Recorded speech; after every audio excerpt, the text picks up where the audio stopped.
It's Austin here from OnEdge Sports, and today we are going to be talking about Kirk Cousins and his contract. And let's introduce you to the crew. My name is Ben, official member of the Kirk Cousins fan club. I'm Sheldon. I am here to side with the Vikings on their Kirk Cousins deal. I'm Trayvon. I'm here to delegate that opinion. Okay. Well, first we're going to start with Trayvon Robertson here, and why don't you give us your take on the whole Kirk Cousins contract situation? Do you feel it was worth it? What do you think they could have done differently? When you look at it on paper, and you say, well, that's a pretty broad statement for you to say, was it worth it? I don't think that a quarterback that hasn't really made the postseason, hasn't really proven himself, should be amongst the top 5 in all of the salaries of his position. But when you look about it as the market and what it delivers, you're always going to have to overpay a player. You know, I think that's pretty common in all types of sports. You look at it in the instances of like the Grizzlies and Mike Conley and like all types of avenues. There's always going to be you having to overpay players because there's going to be a market for them. And given Kirk Cousins was probably the best quarterback to ever hit the market outside of Peyton Manning in 2012, I believe it was, in 13, whichever year it was definitely hard. It's hard to argue against maybe the exact number, but when you look at it from like a player standpoint, it was not worth it because, I mean, they were getting a player that has never really truly proven himself outside of the regular season of a couple games. And when you really need him down the stretch and you really need him to make that play, he just does not. And I think that that's a big detriment because, I mean, when you start thinking of quarterbacks of that deserve big money, you know, you wanna be able to. You want them to be able to make the play and not have to have people around them to make the other plays. Because if you're having a quarterback that takes a large, like some of your cap, then that kind of makes it hard for you to surround them with the right players that they might need to make plays. Yeah, Sean, what would be your counter argument to Trayvon there? All right, so my counter argument here for Kirk Cousins is the production he gives us to the Minnesota Vikings, that is, over certain other QBs that were available. And as you said, Trayvon, he's clearly the best QB that was available this offseason. The market for QBs, 10 years ago to give someone $28 million in the NFL would have been preposterous. And now you look at Rodgers. Rodgers is making over $30 million, and he deserves to be doing that because he's arguably the best QB in the league, and he's top 2 for sure, I would say, in all of our opinions. And outside of him, like Matthew Stafford's making over 20, north of 25, and the market for QBs is higher. And to be able to go out and sign a guy like Kirk Cousins, who statistically, despite not being in the postseason, I believe he gave the Redskins a lot of opportunities they wouldn't have had going into Week 17 to try and get into the playoffs and teams that they would not have otherwise had if it was RG3 or any other QB they've had in the past decade. Kirk Cousins statistically is nearly a 5,000-yard passer. In one season, he was 25 yards short. He throws for a lot of touchdowns, never had more than 13 interceptions in a season. His ball security is a little questionable with his fumbles, but that comes with, protecting him. He absorbs a good amount of sacks when he was in Washington and still a pretty decent number of sacks in Minnesota. And I think that for a QB like him, he gave the Minnesota Vikings the best chance to win going into this season. And people say, well, the Vikings won 13 games with Case Keenum. That there's a lot of variables in there, and you look at what Case Keenum did this year, and that's the Case Keenum we saw on the St. Louis Rams back when he was starting there, and when he was a Houston Texan for a year. That's the same Case Keenum that was in Denver this past season, and last year was a fluke for Case Keenum, I believe, for the Minnesota Vikings. And Kirk Cousins' contract, I believe, is definitely worth what he's getting paid. So we're gonna jump to Ben quick. Of those two guys, who do you side with more on their argument that they presented? Obviously, I have a little biased view, but I would have to take the Kirk Cousins side in terms of what value he's brought to the team, especially in terms of what you look at the fact that we had so many different quarterbacks come through the team over the years. Look at the fact that last year we were paying our quarterbacks as much as we're paying 2 quarterbacks this year versus the 5 last year. I have to cite that argument. Okay. Now here's an interesting point that people like to bring up often is Kirk Cousins similar to like a Russell Westbrook in terms of stat padding, and they're always behind, and that was a big argument in Washington is, well, he's always throwing for that many yards because they're always playing from behind. They had no run game. They were always throwing it. So Trayvon, do you think that stigma is true? I don't think that the stigma is necessarily true because, I mean, like, it's a fact of, you do have to watch the games in order for you to really get a good assessment of with it. In the case of, like, there's a lot of games that are not as close as the final score would indicate. There's a lot of games where, like, the team is up and dominated by, like, 2 scores, but then at the end of garbage time when, like, everybody's putting their backups and such, they score another touchdown and makes it a 1-score game, or, like, they score a 2-point conversion and it's not as decisive as it could be. I think it's definitely a matter of fact of, like, what I was trying to say earlier of when you need a big play, is he there? You know what I mean? When you're paying a quarterback that much amount of money, you expect them to make plays. You expect them to be there in the clutch moments and to seize the moment.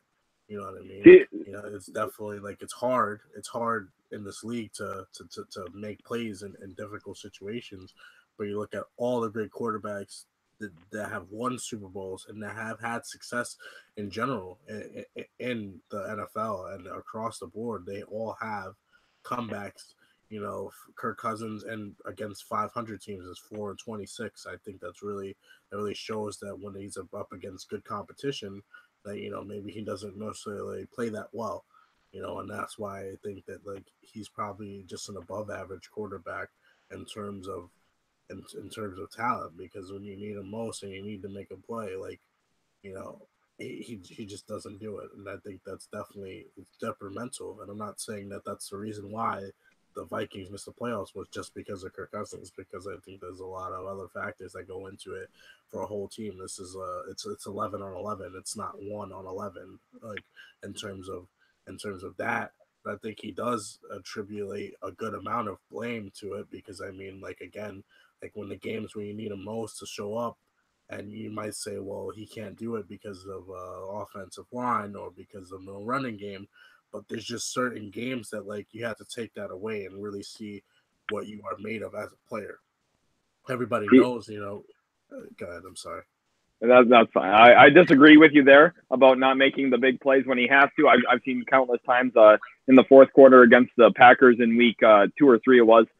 He went down. We were down by 2 scores, I believe, at the start of the fourth quarter, and he got us back into an overtime game, and our kicker missed the game-winning field goal in overtime. That right there is a game-winning drive that he had. Game-winning drive, you tied it because of a missed field goal. That's where the $84 million was worth it. He got the Vikings in a situation to win the game. If Russell Wilson does that and the kicker makes the field goal, everyone gives Russell Wilson the game-winning drive. Because it was a game-winning drive. Yeah, yes, it was the game-winning drive, but at the same time, you're also attributing to the fact of why are you in this conversation with the Packers to begin with? The Packers are the bottom of, besides the Lions, fighting for the bottom of the division. Like, obviously division games are different than other games. Like, the Packers are going to play. Like, let's say the Dolphins differently than they're gonna play. They're gonna play you guys much harder. They game plan for you. They'll build their roster around you. You build your roster around your conference. If your conference has great pass rushes, you need a great offensive line, because you're gonna see the pass rush majority of games for the year, which is correct. Yes. First of all, not to mean to cut you off again, but Kirk Cousins again in that game had approximately 400 yards.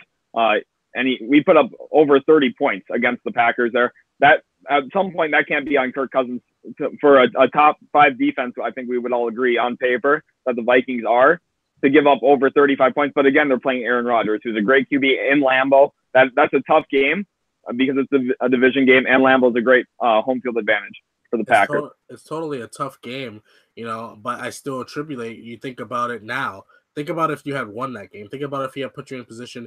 Yes, he put you in a position to maybe win the game, but think about if it never got to overtime, and where'd you be now? You'd be in the playoffs. It's a 36-yard kick. It's a 36-yard kick.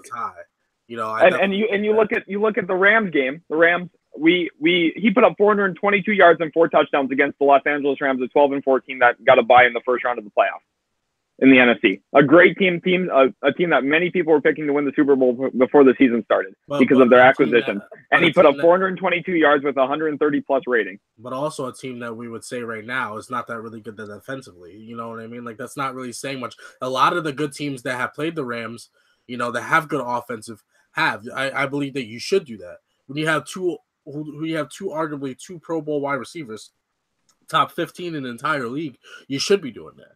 You know, well, I would disagree with that in the sense of the Los Angeles Rams before the season started was deemed the best defense in the NFL already. Well, you have to understand they do have talent all around. Statistically, they weren't what they thought they were going to be. They're still a very good defense. You still have Aaron Donald. I don't know, because that defense went blow for blow with the Kansas City defense, and Kansas City ranked 30th, and the fact that Kansas City's like number one offense. All right, but like you look at a game like the Chargers. Did the Chargers allow the Kansas City Chiefs did the Vikings allow the Kansas City Chiefs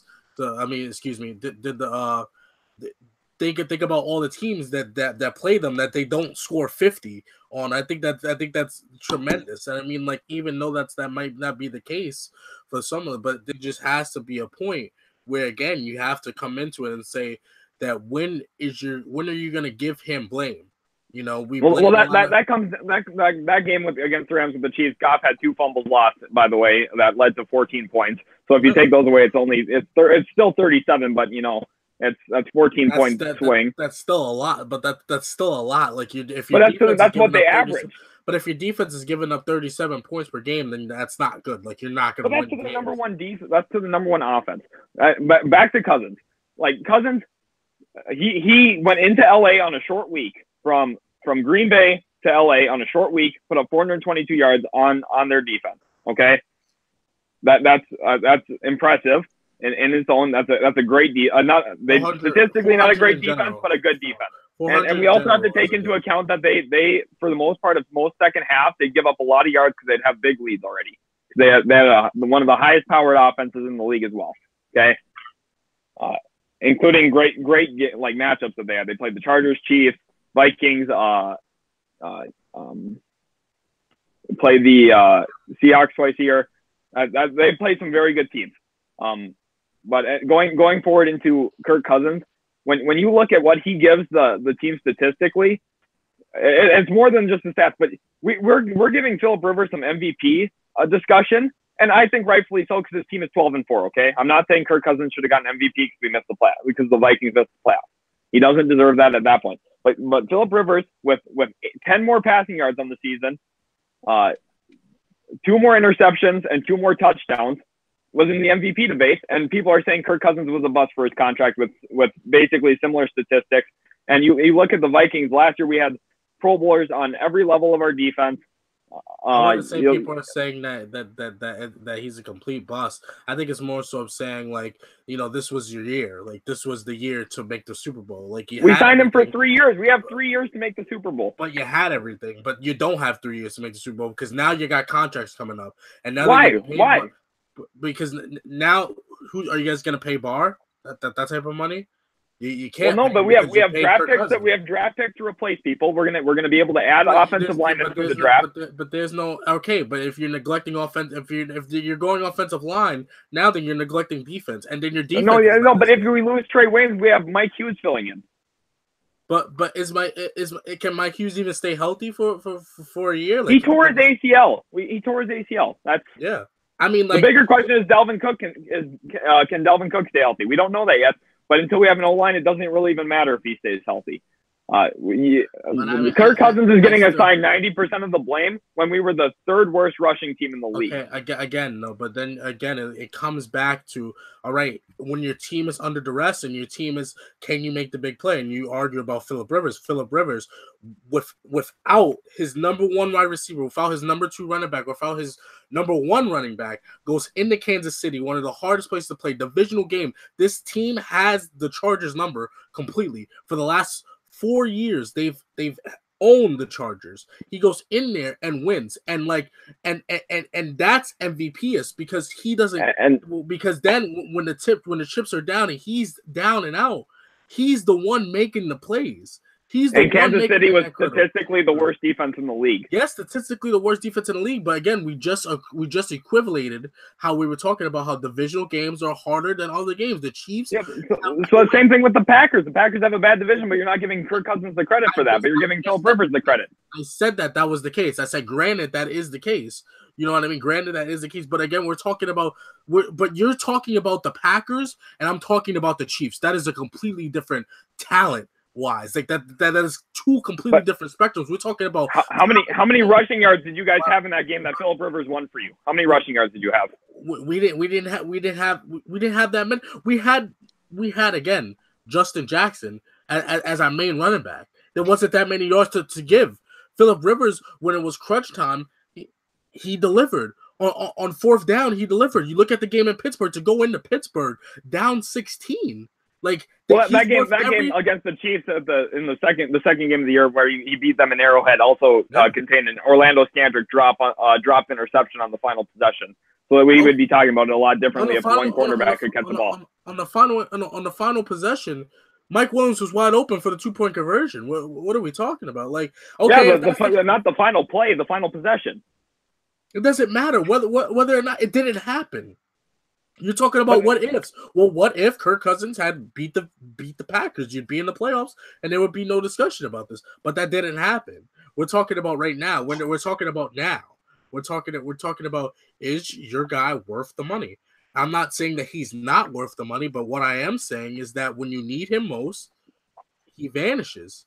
And I think that it attributes to a big factor of, was it worth it? Because I mean, like, yes, the quarterback market is very scarce. You know, you're never gonna have a quarterback like that. A quarterback that throws for nearly 5,000 yards hit the market. That's unheard of. Like, literally, again, the last person to do that was Peyton Manning, and like we all know how that turned out. You know. So I'm not questioning the decision. You know, you have to. If there's one position that you always want to have stability at, it is the quarterback position. Right. But now we talk about stability, and right, the Vikings have not had stability at that position for many, many, many years.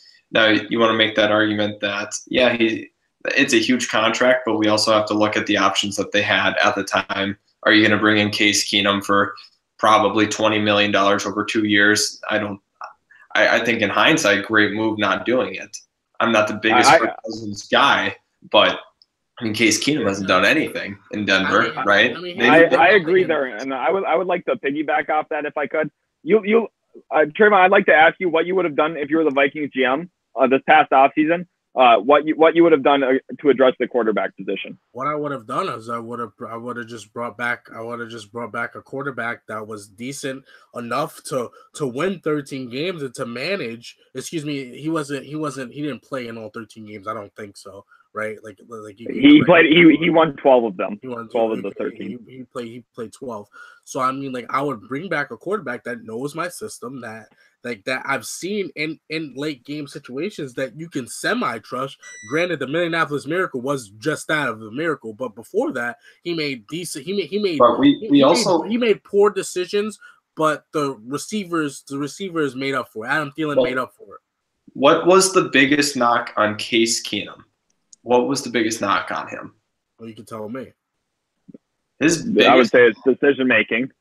It's not only decision making, but bringing us back into games when you need him most, basically, is that same kind of area. When you need him to make a big throw, yes, Minneapolis Miracle, right? Great throw. Any other game, playing from behind, he barely ever had to play from behind. Well, I he think always had the lead. This year, that was not the case. The defense was not nearly what it was last year. Still very good, still very talented. Statistically, they were quite a bit worse. Third down defense was not nearly as good. And I really think that we can't just look at it now and say, well, that was a bad move, not getting, because everybody thought, Kirk Cousins was going to be the guy, right, that would push us to the Super Bowl. It didn't work out this year, but there were a lot of other factors that played into why the Vikings didn't, even make the playoffs. I agree. I agree there as well. If you look at Keenum compared to Cousins this year, if you think Keenum to Cousins from last year is a 4.5 game drop off and wins, you're not seeing it right, because obviously he's not. And the other thing about bringing Keenum back in for a system, our system changed. We lost our offensive coordinator Pat Shurmur to the Giants, and Pat Shurmur was one of the best offensive minds the Vikings have ever had in the system. Their whole duration of the franchise history, he is one of the best. He took Keenum and he took a lot of a bad O-line and got a lot of production both in the run game and off play action and on boots with them. And Keenum being able to move really helped in his system. But Keenum being back here with Stefanski and before him was sorry guys, Dave Filippo. Yep, thank you. Sorry about that. The two of them with Keenum would not have been able to make this work. We could not establish the run this year, and that is a huge thing for Keenum's success. And you even look at Keenum. Keenum had a Pro Bowl running back in Denver, and he had Emmanuel Sanders, Demaryius Thomas at the start of the year. And everyone talks about how great that defense is there. He won 6 games with the Broncos. 6 games with an 18 touchdown to 15 pick ratio and under 4,000 yards. I mean, but that's also not fair to if you're going to sit there and say that, like, if circumstances were, you also have to take into account the fact that the Broncos were pretty hot, and then Emmanuel Sanders went down, and then their top cornerback, Chris Harris, went down, and they traded away their number 2 wide receiver in Demaryius Thomas, and Phillip Lindsay went down as well. So, I mean, like, okay, if you want to talk about, like, if you want to talk about circumstance, I'm not saying Kirk Cousins is, I'm not saying Case Keenum is amazing, but I mean, like, you also have to attribute that too. Like, that's not fair for you to then say, oh, well, this guy, look at this guy, he had a down year, he won 6 games, but he literally the Broncos, I think you understand what they did. The Broncos were hot. Like, the Broncos had come off a win, I think it was to the Ravens. I'm not exactly sure. They beat the Chargers, who were hot at the time. Nobody was stopping them. And then they go into Pittsburgh and they beat Pittsburgh, and like, they're on this run, and then Emmanuel Sanders gets hurt, and then they trade away Demaryius Thomas, and then Chris Harris also gets hurt. And I think that definitely attributes to a little bit of the blame too. If you want to sit there and say that it's not all Kirk Cousins, yes, you can sit there and say that, oh, well, it's like his decision makers. I'm not questioning that. I'm not sitting here saying that. Obviously, let's establish something right now. Let's establish common ground. Kirk Cousins is better than Case Keenum by a large margin. I'm not sitting here saying that they are. But what I am sitting here saying was that if your situation was not that good, then why throw money at this quarterback that was gonna push you over the hump if it wasn't gonna push you over the hump? If you had a whole bunch of factors, yes, you might not have known of it. You know what I mean? You can't take in-season injuries and all types of things like that into account. Yes, but I mean, like, when you think about it, what core like injuries did you guys sustain throughout the year that would warrant an entire meltdown from a 13-win team to a non-playoff team now? Well, I can tell you that right now. What happened? Nick Easton, arguably the best lineman on our team, misses the whole year. Okay, he's a guard. In a zone blocking scheme, guards are huge. They're so important. We had Mike Remmers and Tom Compton, probably 2 of the worst guards in the league, as our starters at guard. Then Dalvin Cook misses half the season, our number 1 running back, and we don't have Jerick McKinnon from last year. Our team is a little bit different from last year, especially without McKinnon, our best pass catching back in Minnesota. And then you look at Latavius Murray. He's the sole back that we are using for 7 or 8 games this year. That is a huge drop off from having a 3 running back system last season. And then when Dalvin Cook was out, we still had 2 running back system of 2 really good backs. And then you look at Xavier Rhodes. Injuries have always been a problem. This year was his worst injury year out of all the years. When he was playing, he was bad. When he wasn't playing, it's because he was hurt with a hamstring or an ankle or something. He missed a lot of time. Andrew Sendejo, starting safety from last year, missed the final nine weeks of the season. Now, there's some big injuries already right there. 2 guys in the secondary. Granted, Anthony Harris stepped up and I think outperformed Sendejo from last year. But you also have to look, Harrison Smith was a lot worse in pass coverage this year than he was last year. Not saying he was bad in it, but last year he was a Defensive Player of the Year candidate. And this year he was not. Everson Griffin missed 6 or 7 weeks this year with his mental health thing. Granted, I'm not blaming him for that. I'm glad he went and got help for that. But at the same time, he's a loss. And then when he came back, he was not nearly the same player he was last year. Linval Joseph, not quite the player he was last year. Pro Bowler last year. Going into this year, not much. Sheldon Richardson was a huge improvement over Tom Johnson at the start of the year, but slowly Sheldon Richardson seemed to phase out of the defense, I would say. And you look at a guy, we had a rookie 7th rounder, I believe, Holton Hill, was playing a majority of snaps down the stretch of the season at corner. A 7th rounder, I believe he was. Undrafted. Okay, thank you, Austin.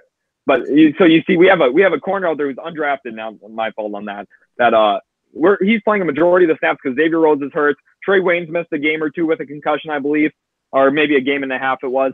And then Mike Hughes is out the whole year with an ACL. There's a lot of big injuries, and it doesn't take Cousins off the hook because I still believe the season's a disappointment for the Vikings. But I believe the guy who was not disappointing was Kirk Cousins. I believe the defense was disappointing from where we were last year. Historically, one of the better defenses of all time, especially when you look at third down defense, best of all time in that statistic last year. That's a big drop off, and I definitely feel and understand like what you're saying.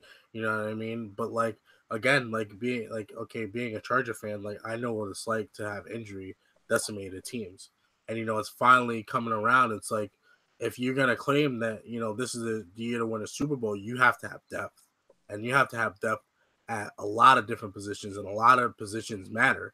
And like even though like this is the first year that I can say as a Charger fan that like we've had a lot of injuries, but it hasn't phased us that much is because we have that depth, and because finally we have that stability. We can say, Joey, take your time coming back. We don't really need you because we have depth on the defensive line, because we have other ways to create pressure that before, like last season, if Joey was hurt, we would probably want him to be back as soon as possible. Like, like we're losing, like we're losing like the years at a slump. Like we're trying to win.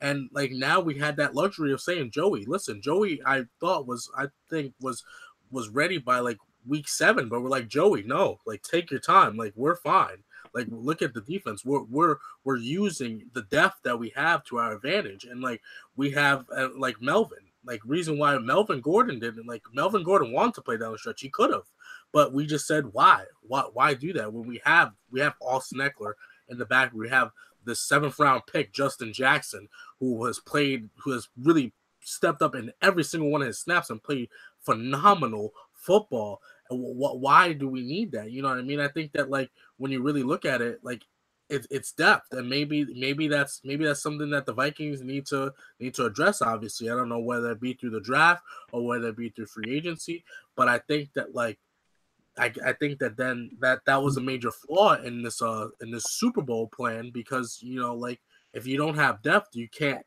go far. I disagree with you there, Trayvon. Sorry, I didn't mean to cut you off, Austin. But you look at Kirk Cousins, first of all, is not the reason for the lack of depth. If that's what you're trying to assume here. We're not trading to that. No, I'm saying and his contract's not an issue with that either, because last year the Vikings paid more money on QBs last season, including Bradford, Bridgewater, Floater, and Keenum, than they did for just Cousins, Simeon, and Floater this year. Okay. So they had more money in their QBs last year and our cap jumped this year.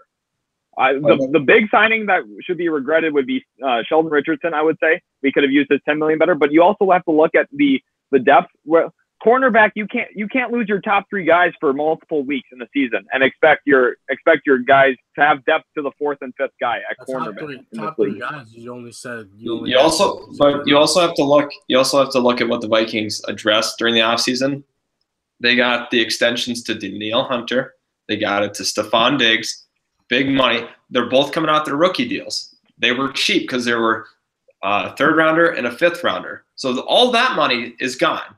All that money you could have used for depth is gone. So you are signing guys on minimums, and you cannot expect to sign quality guys on minimums because it just doesn't work like that. Obviously not. Then I mean, like then that just has to come down to better management of a roster. Then. Well, are you going to let go of Stephon Diggs or Danielle Hunter? Well, no. What I mean by management of a roster, better roster management is what I mean is that is that you have to be aware that like you're gonna like eventually your team gets too big. You know, But like what are you gonna do? What are you gonna do about that though? what are you gonna do? I mean, like there's very much other factors that can go into it that you see now. You just said specifically $10 million, Sheldon Richardson.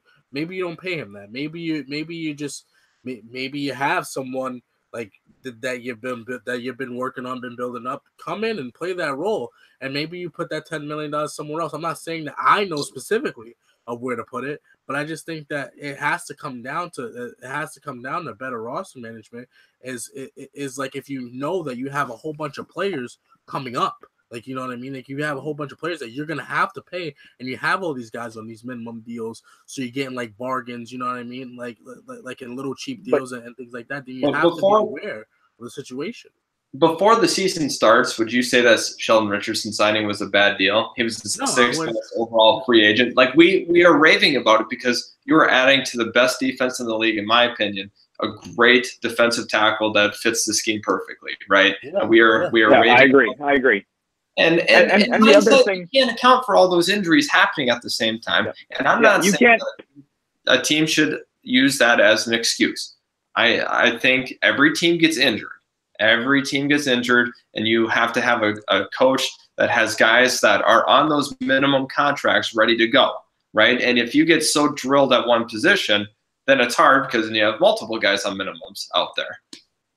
And you can't argue that $10 million for Sheldon Richardson. I do think his contract, signing him, ended up being worse than signing Cousins. At the time, I loved it too, and I you know, it doesn't hurt us long term. It was a 1-year deal, so either we'll be able to re-up him if we decide to, or we'll let him go.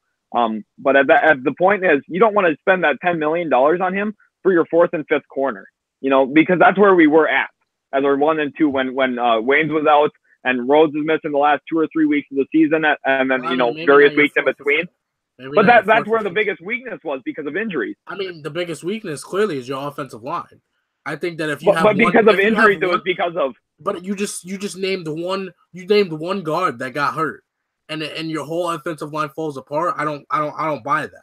Like, there has to be more. If you're gonna sit there and tell me, like, you want to sit there and tell me our offensive line was already not good to begin with. That was the weakest part of our team to begin with, and then we lost our best lineman. Then maybe you should have addressed it. If you understand, we did. We signed over the past few years. We've signed Remmers and Reef, and they just haven't panned out the way they were supposed to.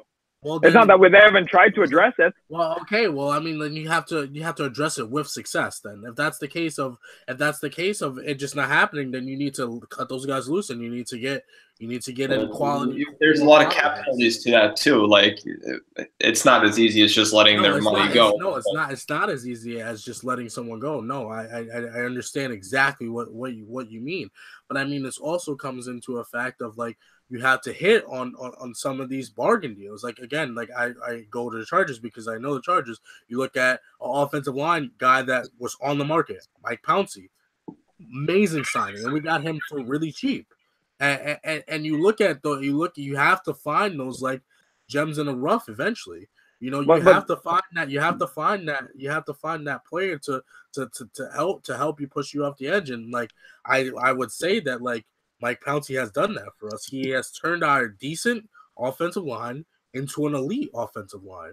But you also have to find offensive linemen who fit the scheme that you're running for your O-line. Just because we could sign Zach Martin, and he might not make our O-line that much better. Because if we're running a certain type of scheme on our O-line, we don't maul people over. So having a mauler, signing a mauler wouldn't help us. Then that goes down to your scout team, and, like, eventually something has to give. We added Brian O'Neill. He was a great acquisition at right tackle for us this year. And also traded for Brett Jones as well from the Giants. Yeah, exactly. They've been addressing that, and you know, we missed Pat Elflein the first 6 weeks of the year, five or six, and Brett Jones filled in, and he did a pretty solid job at center while Elflein was gone, and. You know, those are the things. There's been a lot of different injuries that the Vikings have sustained, but it hasn't shown too much. Besides, the cornerback position down the stretch of the season really, really hurt them, and just, you know, not having depth on the O-line with Nick Easton missing was the bigger thing. And at that point, that doesn't come down to Kirk Cousins not making plays. You know, there's only I don't know how many teams in the bottom 10 of rushing in the league are in the playoffs. I don't have that number, but I find it very unlikely that any are. So we're going to jump to Ben here.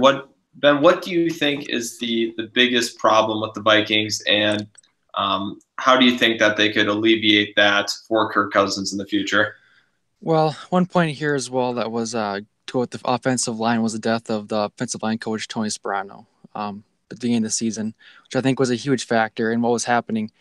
And the carousel of the coaches, almost basically, of the coordinators. I mean, Shermer last year, who did a sensational job with Case Keenum, and then you all of a sudden come to a new coordinator, start the year. Even Mike Zimmer himself even admits didn't do the best job of hiring D. Filippo. Should have done a better job of with the process of interviewing, and he ends up getting fired in, I believe it was week 14. And then you bring in Stefanski for the last 3 weeks, and all of a sudden you've got 3 coordinators and 2 seasons, and that really puts the offensive line, or the whole offense, flux, I should say. But in terms of the biggest holes on the team, the biggest needs for fixing are obviously offensive line, as we've been saying. The guards have to be addressed. I believe our center in Elflein is a very solid center. I believe in O'Neal as a right tackle. Reef really struggled. We either relying on a bounce back year from him or a replacement. The running backs, I don't believe are an issue. Latavius Murray is going to be a free agent. I believe we could let him go and sign a passing back if there is a good one available to complement Dalvin Cook's running ability. And then at the receivers, there's got to be an upgrade at the number 3 spot. When I look at the big thing here is the Los Angeles Rams with Brandon Cooks, Cooper Kupp, and Robert Woods were doing sensational until Cooper Kupp got injured. And you look at so now you're down to basically 2 good receivers. The Vikings, Diggs and Thielen, being doubled almost every night, leaves Treadwell open. Can't do much. He just can't do much. He just can't create separation, can't go downfield, and they know he's just going to be sitting in the slot, so they can just defend him and double team the 2 big receivers on the outside. So there has to be an upgrade at the number 3 receiver. Jarius Wright was a huge loss last year, as we're really feeling the sting from that. I guess the question really is like, when are we going to say whether or not like it's his fault? I just. So whose fault? Whose fault? It's Kirk Cousins' fault. Like about why would it be Kirk Cousins' fault for a receiver who can't create separation and had multiple drops? Like through the first 4 weeks, it was unbelievable. And then we go and we sign Aldrick Robinson, a guy who was out of football, and then just because he played with him in Washington, and then Aldrick Robinson comes in and does decent, but he's Aldrick Robinson. Then I question that your roster moves, really. Like if that's the case, if you're like again, like okay, let's say next season you don't make the playoffs again. Right? Are we just going to say, all right, well, all these factors into it? Are we just going to have all these factors? Is it just all these factors always? That depends. To hinder him.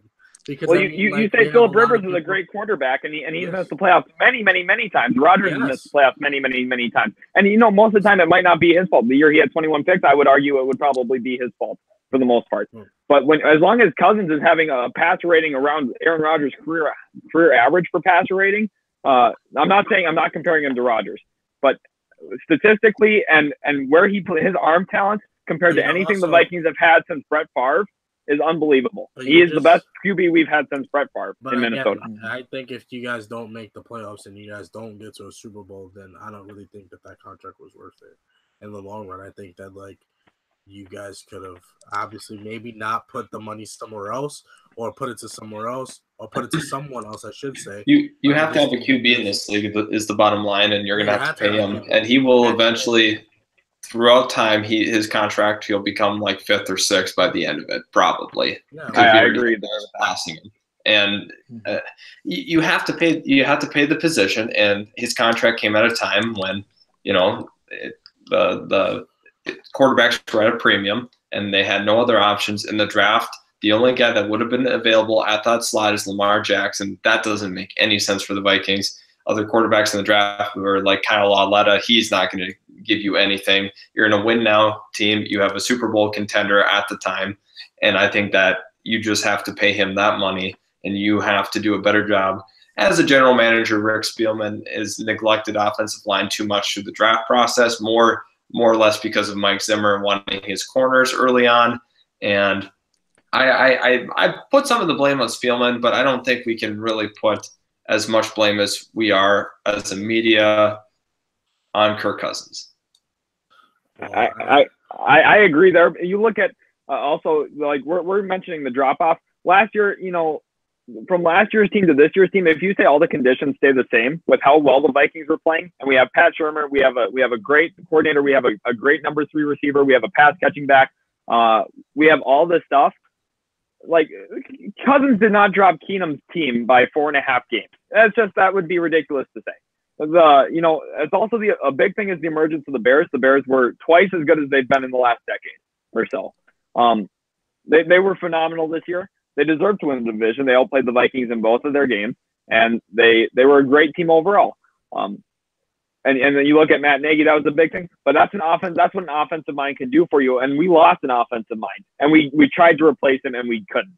We didn't get the guys that we needed to be offensive coordinators, and that's the biggest thing. Play calling, out of all major sports, football is the biggest scheme-based game. Like, you know, basketball, like, if you have a guy like James Harden or LeBron James, you'll be fine no matter what you're running. You'll be a good team. You know, baseball, the schemes are very minimal. When you get to football, coordinators, there's a reason, like, we know offensive coordinators' names. We don't know defensive coordinators in the NBA. Like, I know one guy, Vizdelek, for the Rockets, because he was actually a big difference for them when he got there and when he left. But overall, football is such an X's and O's game, because you stop play after every single play. You call something new. You do something different. You can set up people play after play after play. And that, I think, is the biggest thing the Vikings were missing, as well as the defense just took a step back from last year, a pretty noticeable step. They were still a good defense, but they weren't number one like I felt like they were. Well, I think this is going to conclude our Kirk Cousins debate. Stay tuned, guys, for more sports debates, and we'll keep producing some more football ones, especially this time of year. So thanks for watching, guys.